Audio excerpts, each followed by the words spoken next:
Hello everyone, welcome back to my channel and to Bryar Rose. Obviously this is season 2, well, chapter 4. It's close to midnight by the time Knox and I finish our run.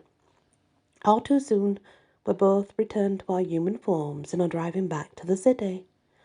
Knox keeps extra clothes on his property for when he shifts, but I go through mine at a much faster rate than he does. Right now, I'm wearing a pair of his gym shorts, which I have to hold onto with one hand, or they'll fall down, and a black t-shirt that comes down to my knees. Plus, I like wearing Knox's stuff. It smells like him. That might be, though, wolfy of me, but what can I say? I am aware, after all. Still, it'd be nice to have my own stuff too. Ella and I really need to finalise our plans about going face shopping.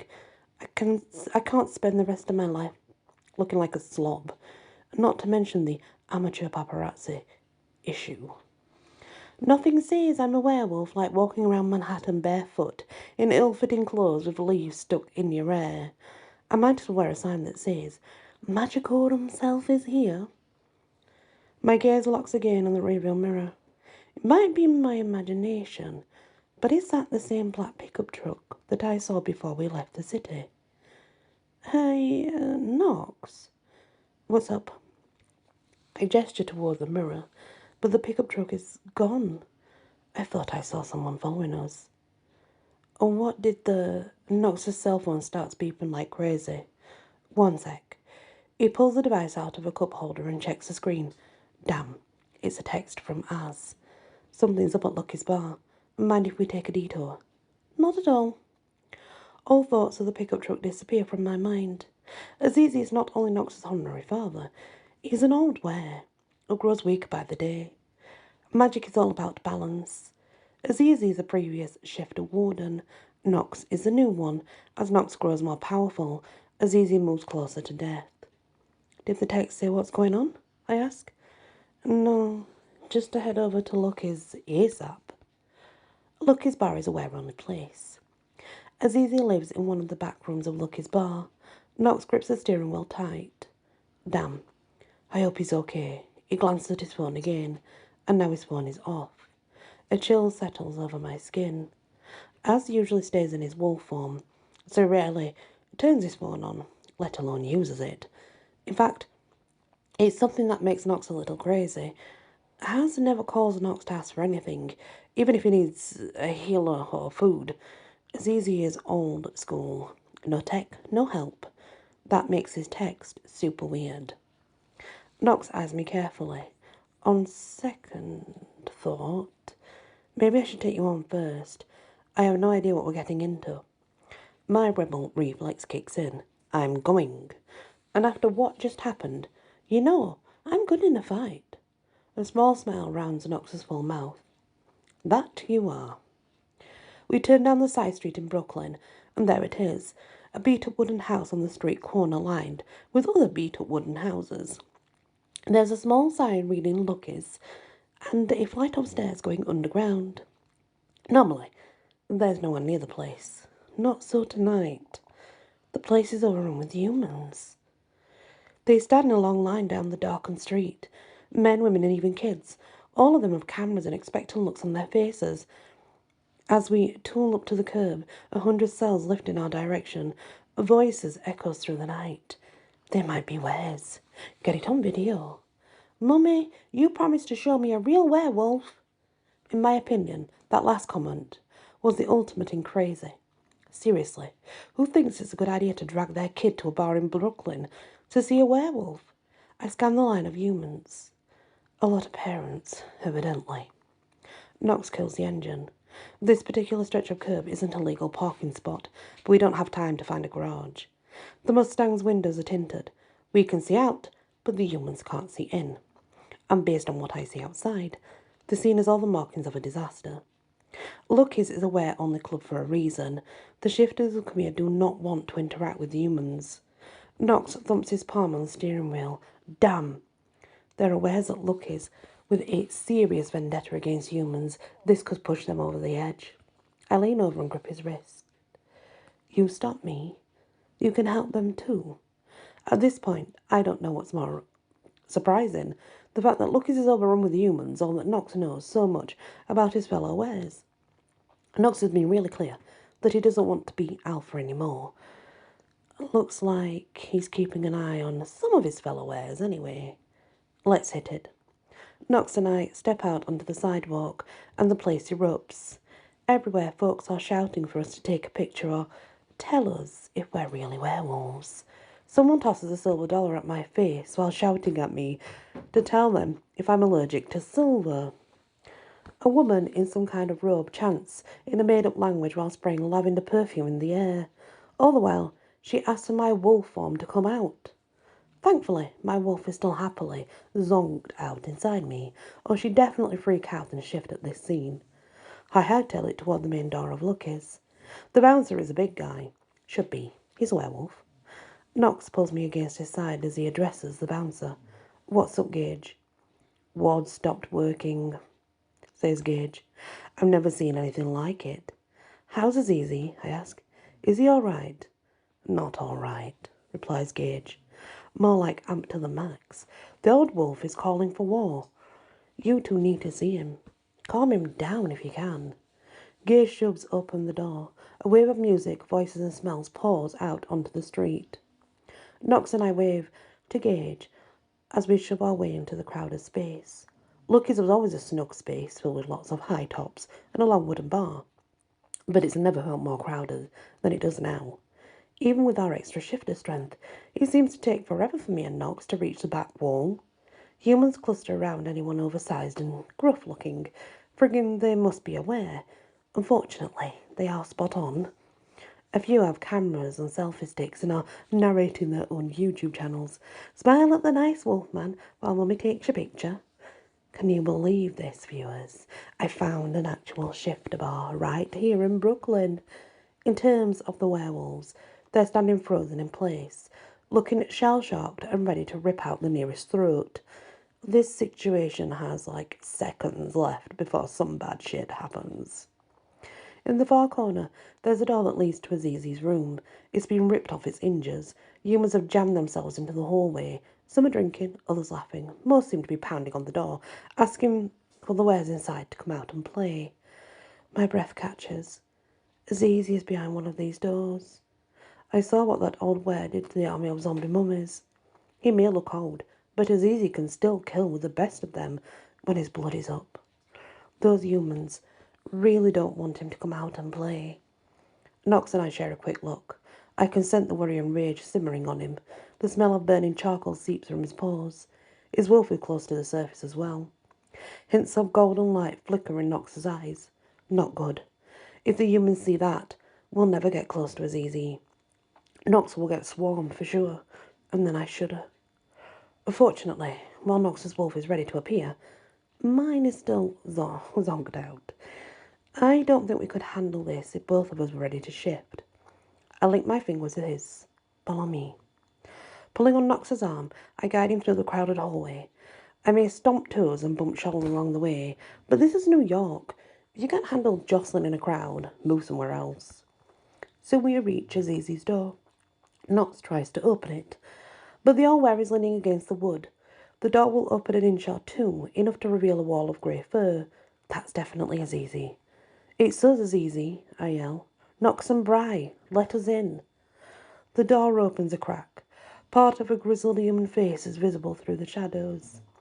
I'd never seen Azizi as anything but a wolf before.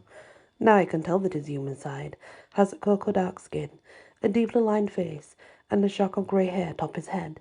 He scans Knox and me for a moment before speaking. "Come in." Knox and I slip into the room. Like always, the place looks pretty bare, concrete floor, no furniture. By the time we enter, Az has already shifted back to his wolf form instead of a grizzled old human. Now a massive grey animal stalks the floor. For his part, Knox takes up Aziz's old position of leaning against the doorway to keep the humans out. Az's fur is standing on edge, and his eyes are golden bright. "Thank you for coming. I need help getting these fools out of my den. If I go out there, I'll tear them apart. You can call me any time." Behind Knox's back, the door shimmies as humans try to open it. What happened to the wards, Az? You must find the fountain. Magic is changing. The fountain part is nothing new. There are wardens for all three kinds of magic. Were, warlock, and fairy. Nox is a warden for shifters. Alec has a job for witches and warlocks. We don't know who's the warden for the fae. But all three of them are supposed to be guarding the fountain of magic. Trouble is, no one knows where the fountain is. My hobby, okay, more of an obsession, is translating the book of Isis to try and find the fountain. In fact, I spent years dreaming about ancient Egypt and translating ancient papyri. All of it about the book of Isis. So the fountain part isn't new. The other stuff is a revelation, though. What do you mean? Magic is changing, I ask Az. The wards were strong. They simply changed from wards to beacons, attracted humans instead of repelled them. Alec placed about a dozen warding spells here to keep humans away from Luckies. There are castings to hide the building, cause irrational fear to anyone who gets close. You name it. To human eyes, they look like regular rocks on the sidewalk. That doesn't make sense, says Nox. Alec is a strong wizard. I've never seen one of his spells fail. Not fail, corrects Azizi. Flip. All magic is changing now. Nox and I share a long look. If magic is changing, it probably means something not good for the wardens who guard it. How does this affect Nox, I ask, as finally pauses for a non-stop pacing. I don't know. I can't think with all these humans around. I must get these fools out of my den. We're on it, says Nox. Az sits and tilts his massive head. You stop it, growls Az. I need to speak with Bryar Rose, alone. Nox and I exchange another long look. His scent changes again. This time it has an acidic tang of worry. I'll be fine, I say. Clear out the humans before trouble starts. No police, warns Az. They keep lists of shifted ends. This is my home, not some animal preserve. Right. Nox pulls his cell from his pocket and punches a few buttons. Hey, Alec, I need a favour. Lucas is overrun with humans. I need you to get over and help me clear this place out before I kill anyone. Oh, and you have to cast some new wards. No, I don't know what happened to the last of the set spells. As says magic is changing, you need to get your game up here. Nox listens for a minute, then focuses on Az. Alec wants to know if wrapping his new wards in solidity spells will help them stick around. Solidity spells. Az narrows his golden eyes. Yeah, that should work. Nox speaks into his phone once more. Az says solidity spells should do it, so get over here. What? No, I don't care if you're still playing Casimire's game with Ella. Transport your lazy ass to Lucky's. He pushes end call and jams the phone in his pocket. That guy makes me crazy sometimes. He likes to push your buttons, I say. Nox and Alec have been friends since they were kids. Alec has made teasing Nox into a kind of art form. All of a sudden, a bright orb of red light appears inside the room. Warlock magic. I wince. Covering my eyes with my forearm as the brightness grows and takes the form of two people. With a final burst of red light, the spell ends. Alec and Ella are here. On a side note, I'm glad to see that they both showed up and changed since I last saw them. Now they both wear jeans and long Henleys. As always, Alec has paired his look with a sports coat. No doubt, the thing is packed with wizard gemstones. Alec thinks that man bags of stones only advertise you're a wizard, and he likes to keep his skills a secret. Az lifts his chin. Good to see you, wizard. He then focuses on Ella. And the ward of Blackavere? Welcome. Blackavere is Ella's fairy godmother. Turns out, Az has been around hundreds of years and knows pretty much everybody and everything. That's how he could tell if a solidity spell would work. Nox glares at Alec. Thanks for making time. Always, Alec winks. Seems you have a human problem. Alec reaches into his pocket and pulls out a handful of gems. All I need to do is cast a few spells. Fear, extra speed, loss of memory. That way, they'll want to go and not remember a thing about this place. That ought to do it. And I'll use my powers too, adds Ella. I'll ask them to leave, not come back, and forget the place existed. Only I use my natural charm, not magic. She winks at Alec. His tan face reddens. Will that work? Asks Knox. Ella is Fae, I explain. Part of their magic is that she can convince anyone to do pretty much anything. Sounds good, says Knox. And I'll usher people out the door and try not to kill anyone. He focuses on me. How about you? Bryar Rose will stay and keep me company, says Az. My brows lift. I will. Az has never asked to spend time alone with me before. Knox's stance stiffens. I can sense his protectiveness from across the room. What's wrong, Az? This is for Bryar Rose alone. Az is a deep voice that says, I mean business. Knox focuses on me. Are you cool with that? I'm fine, I say. Go clean out Az's den. It doesn't take long for Alec, Ella and Knox to leave the room and get to work. Within seconds, the noise of human voices and overloud music starts to die down. My friends are clearing out the bar without too much trouble. In fact, the humans even stop pounding on the door to Az's room. I cross the floor to kneel beside him. What's going on, Az?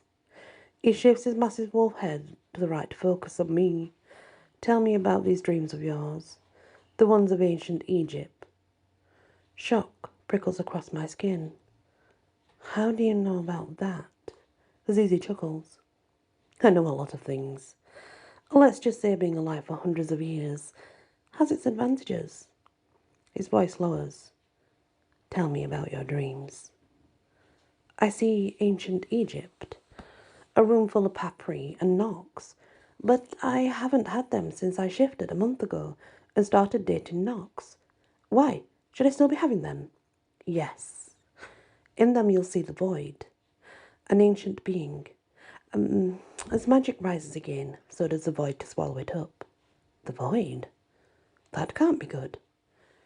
Maybe I have seen any strange figure in my dreams. What does the void look like? I was hoping you could tell me. Asmos to lie down, resting his muzzle on the concrete floor. If you saw him, you'd know. The void is a fearsome enemy. His words make my hair stand on end. I thought I was done with fearsome enemy thing. Wasn't fighting Jules bad enough? That guy was king of the zombie mummies. Jules, he was nothing. As he huffs out a breath. You're getting stronger. As you grow in power, so do the void's followers. The void's followers? Do you mean there are more zombie mummies? My sources tell me that the Denari are gone now. All of them? Do you know if we got Reggie? Asked Squints. Who was he? Reggie was this nutter Denari that Knox had locked up in the basement of Alec's office building. That Denari. Asked Nod slowly. The one who escaped. That's the one. Is he dead? Asked Sniffs. If my sources say all the Denari are dead, then that means Reggie as well. I wince. Somehow, that answer doesn't feel as comforting as it should. We don't have time for the Denari, continues Az. The followers of the void are the Shadow Vin. They are creatures of ancient magic who are returning to our world. The hairs on the back of my neck stand on end. What does that mean? You haven't had a dream of the void yet. He possesses ancient magic. That power will wipe away every word I've said until the void deems the time to be right. Keep translating, Papri. When you meet the void in your dreams, you'll remember this conversation. I'm going to forget talking to you? I wince. It doesn't seem real. The moment you step out into the hallway, yes. Azizi sighs. In any case, after you dream, you will start to remember. When that happens, come see me. I'll do what I can to help. Thank you. The void and the shadow Vin. It all seems too awful to be true. A loud crash sounds from inside the bar.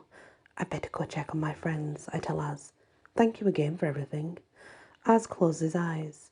Until you dream again, he says in his low voice. I leave the room and step out into the now deserted hallway. As I pass over the threshold to Az's room, a flash of white light fills my vision. An arctic chill crawls across my skin like thousands of frozen needles pushing into me at once. Magic is at work. For a moment, my head feels as white and empty as the light around me. After that, the hallway returns to normal. I scrub my hands over my face. There was something important that Aziza was telling me, but it all seems like a dream now. The memory feels just out of reach. Then it disappears entirely.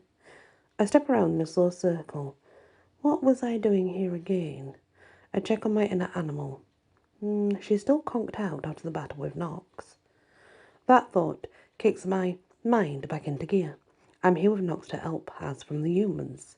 Speaking of which, where are the humans anyway? The hallway is deserted. The humans are gone. I'm about to check on Azizi one last time when Ella steps into the hallway. What was that crashing? I ask. Now that the mortals took off, the wares are fighting one another. That's pretty typical. Ella steps closer. What did Az want to talk to you about? He asked me about my dreams, and then... I shake my head. For some reason, I can't recall anything after that. I'm about to ask Ella what that means when I hear more crashing from the main bar, followed by the low whisper of a high-pitched female voice.